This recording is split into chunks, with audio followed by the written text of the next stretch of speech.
This is Build It Baby, the show for big ideas, brave pivots, and bold next chapters. So let's do it. Let's build it, baby.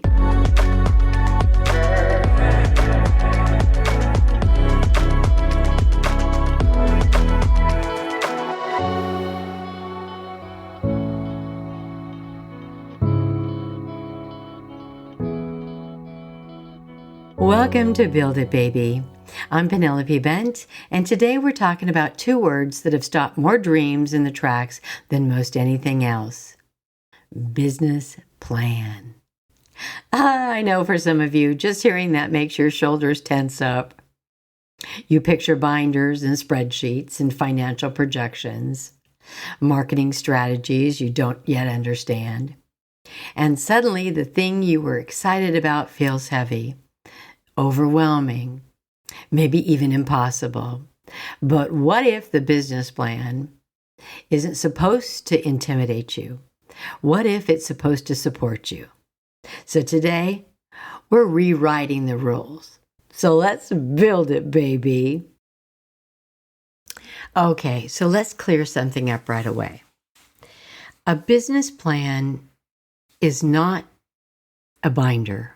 It's not a spreadsheet, and it's not a 10-tab document you build before you're allowed to begin. A business plan is actually very simple. It's meant to find clarity. And finding your voice, finding clarity doesn't need to be complicated. Listen, when you think about it, to a few business plan myths. Most people believe all business plans have to be long to be good. That business plans, their primary function is to obtain financing. Or they believe that their businesses are too small, or only big businesses need a business plan. And others believe, I know where I'm taking my business. I don't need a plan. But let me tell you something. After doing this for a very, very long time and building many of successful companies, and that's not about me being brilliant, it's about just understanding how to build the business plan. Building a business is not an overnight project. It evolves, it grows, it becomes more defined when you have a bit of a plan.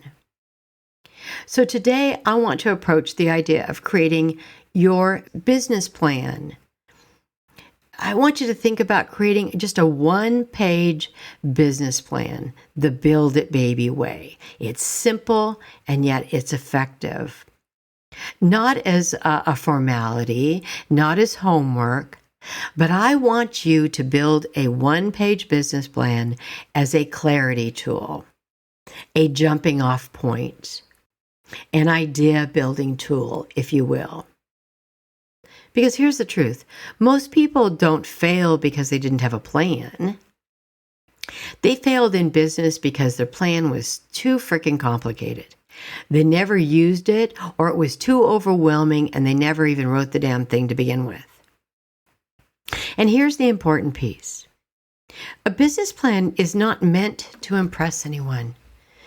A business plan should only be for you.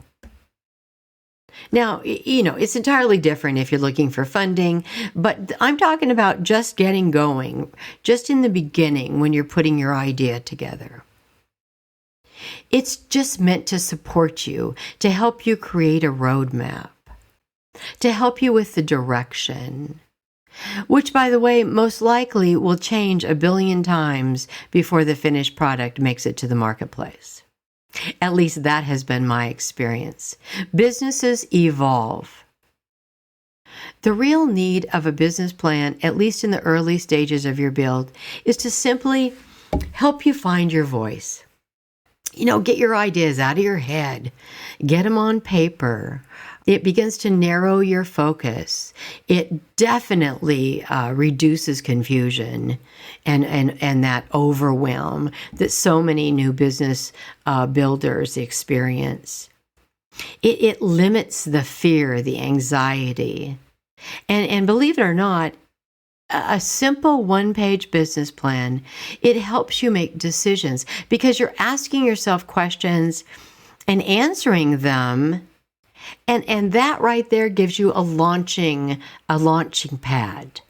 It gives you clarity. And now you know, okay, now I can start looking at what my next move is. I want this to be easy for you.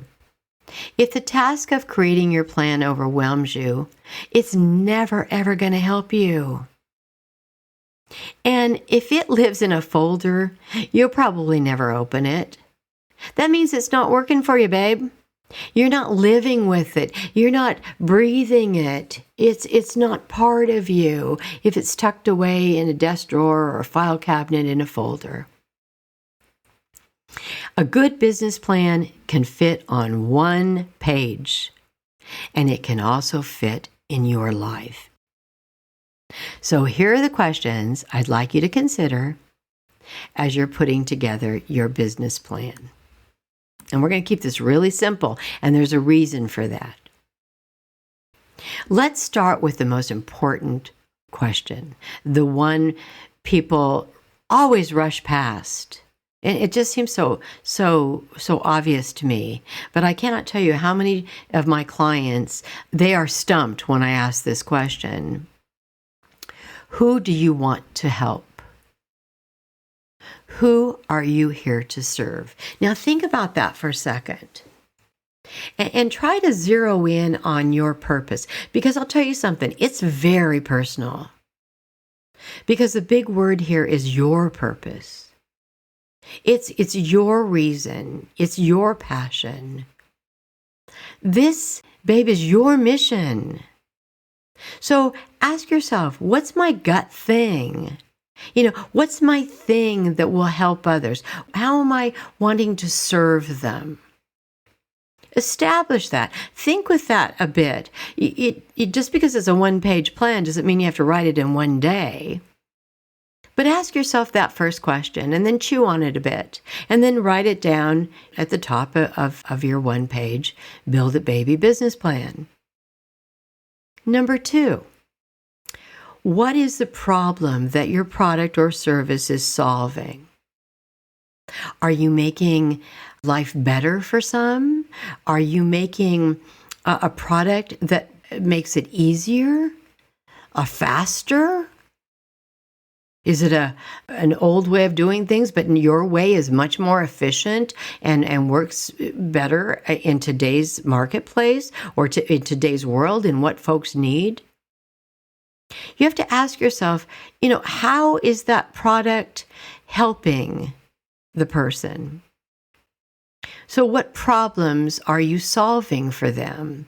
What experience are you giving them? If you're, building a business that's a vacation rental business, is it the amazing experience? They're greeted with, a fruit basket. The facilities are pristine. All the amenities are fresh and just exactly what your clients were expecting. Are you bringing joy to their experience? Ask yourself, how will your product help them? What problems are you solving? And then number 3, what is your role in the build? What part do you play? What do you actually do in this business that you would like to create? So think about it this way. If someone asked you at a dinner party, so what do you do? Could you answer in one breath? If you can't repeat what you do to a friend, then it's way too freaking complicated. Clarity isn't about dumbing things down. It's about defining your build and determining your role. How much time are you going to spend? Are you the designer? Perhaps you're going to be the salesperson. Maybe you're the product manager. What is your role? And as part of that question, I think it's very important to define how many hours will you participate. Is this going to be a side hustle? Are you going to do another, are you an employee for another company and you're going to be a part-time observer or manager and you're going to have other folks that are going to do these other chores? What is your role going to be? Really dig deep on that one and define that one. And then number 4, and this is one that, nobody really wants to talk about. Everybody wants to avoid. But I think it's important to look at the money aspect and understand that revenue is not greed. It's what allows your work to continue. Money helps you help others. It really isn't that at the core of most businesses. You're there to help others, to make lives easier or faster or more entertaining. And I could go on and on. But in order to make money, you have to know a few things about your product or service that you're designing. But don't be afraid to look at the money aspect, because as you're designing the products, that will help you put that money piece together.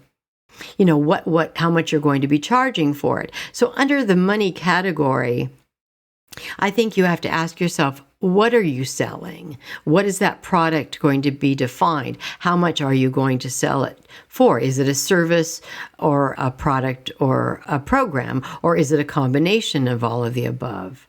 And how often do you want to deliver it? Because that's going to also give you some sense of cost. So you want to go over the costs in your mind. Make it loose because this is your first pass, but you want to look at what those costs are going to be. And I think one of the other things to do at the same time is to look, what is going to be the cost to bring this puppy to market? How many months are you going to need additional revenue to keep things going? Or do you have savings that you're willing to commit to the project? What kind of monies are you willing to put toward that project? And then number 5, what makes you different? How do you see it unfolding? What's your story? And this is not about being better than anyone else. This is about ownership. It's your design. It's your way. So what is your way? What makes this business different? It's your lived experience. It's your point of view. It's your value. So really answer that question in depth, because your story really matters. It's not marketing fluff. It's context.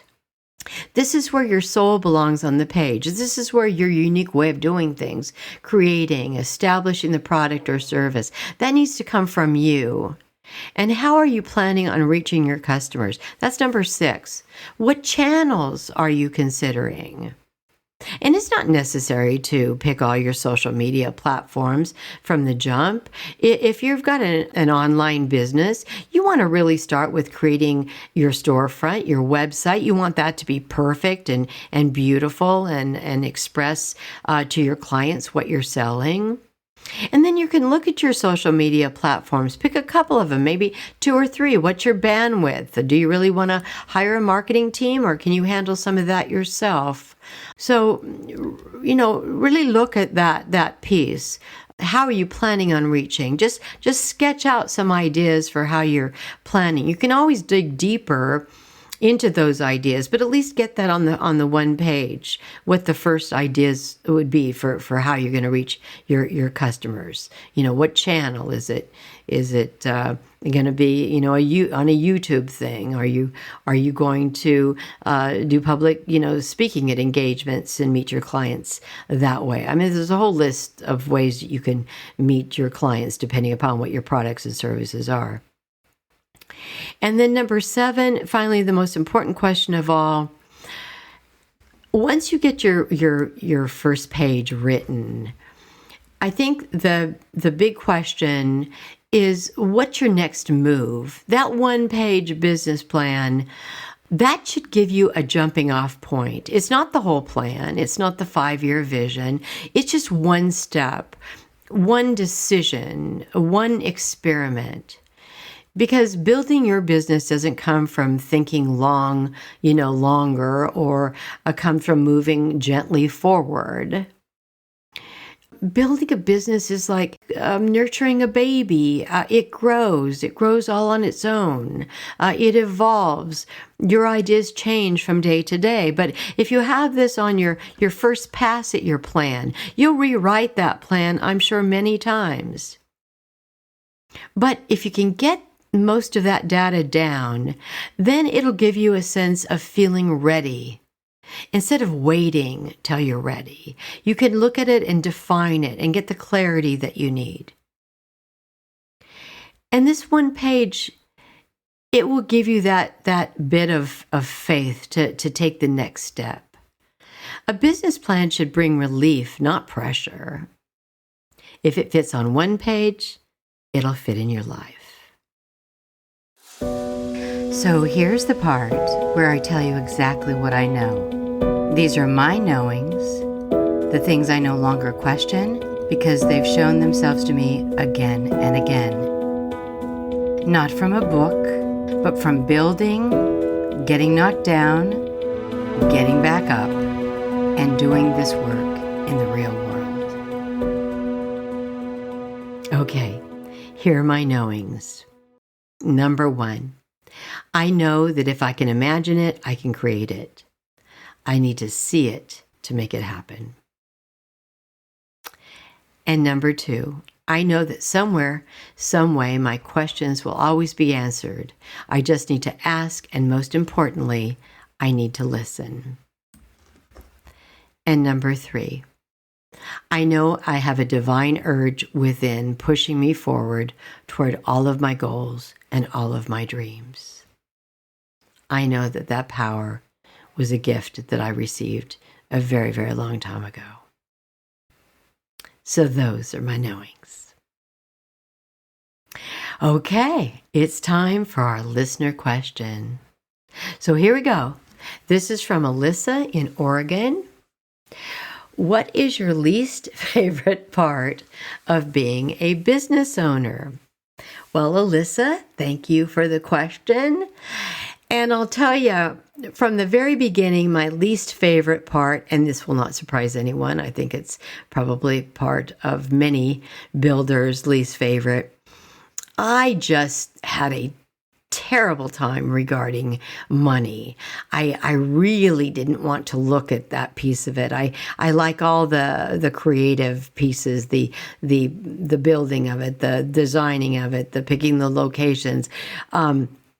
I was very comfortable with putting the pricing together, and understanding, what the cost of running the business was. That wasn't my issue with the money. My issue with the money was I just was always so afraid to look. I didn't feel comfortable. I didn't want to know. I remember an accountant saying, well, how much business do you, what are your sales per month? Oh, hell, I had no idea. And he said, well, you're eventually going to have to look at that. I didn't want to know. I just wanted to create the company, do my job within the company, and be thrilled that, we were all able to take a healthy paycheck home. So money was the part that I disliked the most. Interestingly enough, I read a great little book, something about learning how to be friends with money. And that helped me a lot. Today, it's probably the first thing that I do absolutely every day. I want to make sure I know exactly where we are at all times, because that has really given me more clarity in how we can grow when we can add a new product or service in. It surely has taken away a lot of the heartache. I think with me ignoring the money, I kind of was flying by the seat of my pants, just hoping that it was all going to be there when I needed it the most. So yeah, money was the bitch. It was really hard. And now it doesn't bother me at all, because I know every day exactly where I am And that gives me peace of mind. And it also helps me build a much more stable business in the long run. And I have, obviously so much less anxiety and concern and worry. So being clear about the money piece, that turned out to be one of the most important aspects of my experience.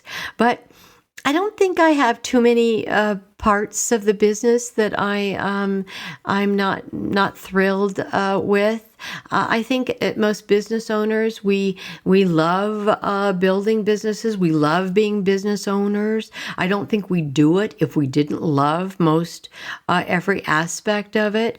Most importantly, I think that in order to be happy with the majority, you need to understand business, understand how it flows, understand your client, understand your staff, learn to be a good leader, be transparent, share the successes with your team, congratulate them. Keep it a really, amazing environment so that they don't have anything that is the least favorite. Hopefully most of their tasks they want to do, because I think the people that work with me, it's a good fit. So I think if you're building a business, and for the most part it's a good fit, I don't think you're going to run across too many things that you are basically unhappy with. So thank you, Alyssa from Oregon. Thank you for the question, and I wish you the best on your journey. I think you'll find that there's more good times than bad times in building your business. Well, it's that time. It's time for me to wrap it up here. Hey, thanks for listening to Build It, Baby. And remember, this business plan it's not a performance. It's not homework. It's not something you write once and then you frame. Your business plan is a living page. It's a living document. It supports your build. If it overwhelms you, it's too big. Make it smaller on the first pass. If you never open it, it's not serving you. So make it simple. One page, clear, truthful, very truthful answers. It gives you clarity to what your one next move is. And that's how momentum begins. You don't need more information. You just need direction. And that's how you obtain it. Make your plan. Ask yourself all of those important questions. And then make your next step. Build it, baby. Always best, P. Build It, Baby is a Rainy Day Production House original. Hosted by Penelope Bent and produced and edited by Morgan Clymer. Music by Yuri Shemshashen and Oleksiy Holobiev. If this episode spoke to you, please follow the show and leave a review. It helps more dreamers like you find us. And remember, you're not just building a bold business or a career. You're building a bold life.